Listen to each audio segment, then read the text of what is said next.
Esselamu Aleyküm hormatly vatandaşlar. Şunki temamının adı Günü sanalgı Gomphan. Gomphan kim? Gurvan oğlu, ve oğlu ve şoların leveresi. Şolardan başka şu an Türk mesalına Gomphu almadı. Dine şolar oğurluya, şolar iyiye, şolar geyiye, şolar gemeriye Türk mesalına. Ve Gomphu'ya. Men şoň üçin bulara Gomphan diye atattım. Entek 90-njy yılların başına SSR ýökülip Sapar Murat Niýazow prezident bolan wagty hiç tadı başarmayan bir yallaki, dünkü yallaki prezident bolup basım tilki sapalaklaryny atıp halkın öňüne özüni bir üýtgeşik adam edip gökölmek istedi. Şo sebepden ol nämiş etdi? Köp adamları zindana bassy. Adamlar hapalady zindanma. Ve zindandan çıkarıp bu prostoy halka beh diýdirdi. Ne şu adam çıkardı diýdirdi. Adamın üntünü verdi. O zindana çıkan adamdan girip çıkan adamlar köpsi bodurlu yaşlar. Ya, bunun ınamı kaçtı. Hakikada, yurda, gördüler. Zindanla hakikat yok. Basanlarına da kanunsuz vasiyalar. Her adamı basıp bildiler. Ve onlar narkoman deyip bildiler. Niýazow'un özüni bir ullukan lider edip gökölünün sebebi şu taýdan çykýar şol bir üýtgeşik bir nejit bir zatlary şu dettomda öwrenimi ýerde öwrenip duran ýatan ýaty boldun şu zatlary halkyň garşyna ulanyp o dünýädäki politiklaryň kellesini sarstyrmany başardy Niýazow.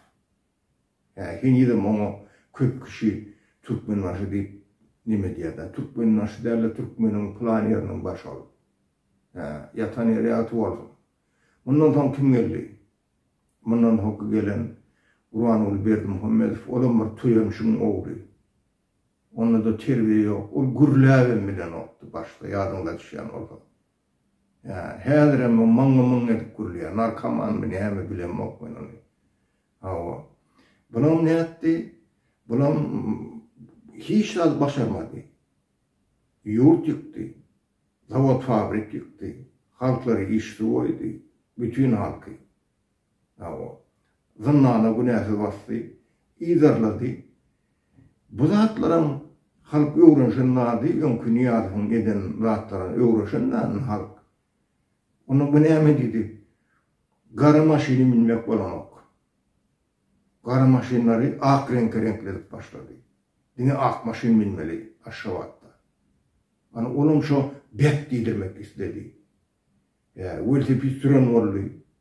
Ştangany, nemeni ştangany obruşyny gazırlan edip onu götüren boldy. Özüne pametnik goýdy, atyň üstünden ýykylyp gördü. Şo halka bet diýdirmek istedi. Ýöne hiç az başarmadı. Şo başarman üçin bet diýdirmek istedi. Bular gomplar.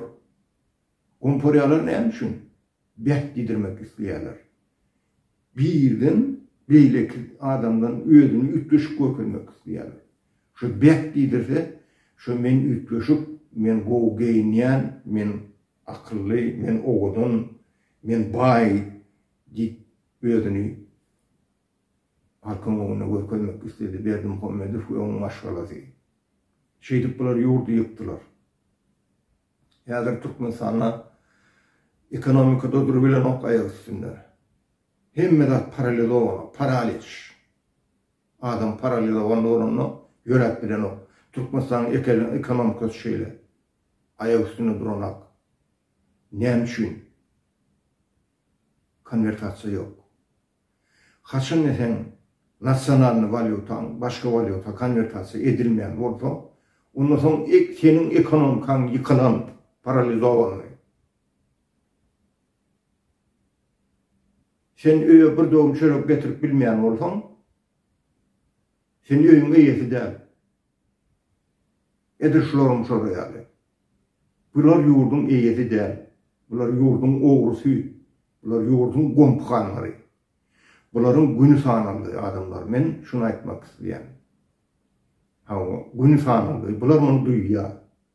Sebäp näme diýen dünýädäki bolup geçen hadiseler, ýagdaýlar bu Berdimuhammedow ýaly adamlary ulandylar we şolaryň üstünden Türkmenistanyň baýlyklaryny aldylar, oğurladylar, gemirdiler. Başga adamlar, adyny bilmeýän adamlar milyarder boldy. Türkmenistanyň gazyny satyp, Türkmenistanyň baýlygyny satyp. Indi ol adamlar seni otuyor. Indi bular hiç kime gerekler. Berdimuhammedow hem gerekler. Görýärmi Irak'da kim bilen duşup gelýär? Hiç meselen çözmeyen adam bilen duşýar. Birinci palata, ýokarky palata, o palata ýöne fikse, boş. Ýöne bir görkelden dat bir struktura. O meselen çözen o palata. Ýöne ol palata instrument şu rejimi saklamak üçin ulanýar. Kanunlar çıkar diýerler, zat edýärler. Berdimuhammedow özüne ýokarky palata eden boldy Türkmenistanda. Oğlunun prezidentlik getirip, indi şu oğlunun oturuşunu Türkmenistana oğurluklaryň hemme zatlar bolup geçen zatlary kanunlaşdyrmak istedi. Indi ýokarky palata nimeň üstünde, meclisiň hem üstünden seredýän diýmek hemme kanunlar şoň elinde. Prezidentin emrinde. Prezidentin men saklap bilýän ýa-da ol oğluyana o tür şeyler. Ýurdu dolanýan kim? Berdimuhammedow. Berdimuhammedow dolandyrýarlar. Ýöne o dolandyrýan adamlar inni ýagdaý juda peselli. Olar häzir Türkmenistanyň instrumenti hiç maýy wagty ýok. Şoň üçin o hele bilen duşup gaýdýar. Görýän bolsaňyz. Inni Berdimuhammedow şu soňky aýlarda özüne girmeni deşik berdi. Gaz fatalygy berdi. Oğlundan ümidar, olam iş başarmak. Hatta özünden ümidar, öz etmişlerinden ümidar. Ol giden baýlyklarym onku däl Berdimuhammedow däl. Onun Berdimuhammedow bilýär. Şoň üçin horlanıpdyr. Şoň üçin gitdiçe ýagdaý agyrlaşýar Berdimuhammedow, gurban bolup Berdimuhammedow. Türkmenistanyň rejimiň güni sananly adamlar. Indi biz nädip bu ýagdaýdan çykyp biler Türkmenler? Bu ýagdaýdan çykmak üçin Türkmenistany hakiki halk respublikasy diýip elan etmeli we kanunlary halkyň ösüşini, halkyň iş üçinçiligini, sosial üçinçiligini gönükdirmeli, ekonomikaň ösmegine gönükdirmeli, konvertasiýany yapman ýöretmäni gönükdirmeli, alymyň ösüşini, harby gulluklaryň ösüşini, howpsuzlyk ministerligi diýär. Bulanam işini ýetmeli. Sen howpsuzlyk ministerligimi? Sen grajdanlaryň howpsuzlygyna serep. Sen granitsa serep. Sen ýurdun howpsuzlygyna serep. Ekonomik howpsuzlygyna serep. Bir zatdan başyňyz çykan bary nol. Şoň üçin konvertasiýa da ýok, işlerde ýok. Ekonomik howpsuzlygym ýok Türkmenistanda. Ekonomik Türkmenistana pikir edýän ýekejede ministrim ýok. Sebebi prezident oňa düşünýär o işe. Ekonomik howpsuzlyk, ýurdun ekonomik howpsuzlygy, bu halkyň howpsuzlygy. ve bu halkın geleceği olup duruyor. Men näme üçin ekonomik howpsuzlygy sereden bolýar? Sebäbi ogurly diýäňiz, Türkmenistanyň baýlyklaryny ogurly diýäňiz. Sizin işiniz şo ýerde bolmaly. Howpsuzlyk komiteti ýa ministrlikmi? Siz halkın ýurdun howpsuzlygyny goramaly. Siz diktaturany gorýaňyz. Onun siyasatyny gorap adamlary zindana basýaňyz siz. Bar başgarýan işiniz şo. Şu sebäpden ben şunu yeni bir gede halka ýüzlenmek isleýän ofitserlere, howpsuzlyk komitetiniň, harby ministrlik, emmeden ofitserlerine, serkerdeler bir ada düşünün. Siz diňe rejimi gulluk etdiňiz. Mundan ila rejim ýykylýar. Siz yine de pikir edip görün. Yine de halk üçün bir azim orta bir hareket edin, iş edin. Halkın hali üçün, yurdun howpsuzlygy üçün şu yıkılıp duran rejimi saklamak.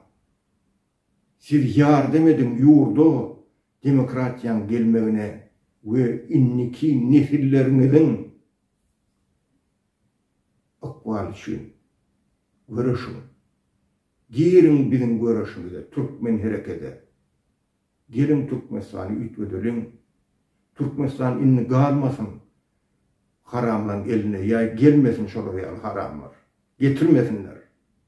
İnni oyanın adamlar. Men sizin hiçinde günahınız var, ya siz cevap verirsiniz diye mokşuvat. Onu diýmegem İslam ok.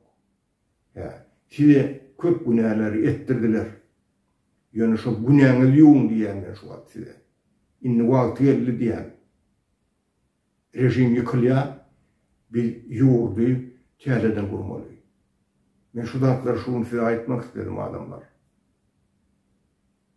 Gumkhanyň hal harap. Olar nämetçe bilen ok. Her döredýän täze kanuny beýleksinden beter, manisiz ne ekonomika, ne halka, ne yurdun geleceğine bekfidi var. Şoň üçin bulardan beýnaryň adamlar. Dinleýäňiz üçin köp sag bolun. Inniki efirde görüşýänçak hemmeňize jan salyp maşgada awadançylygyny arzu edýän. Sag bolun.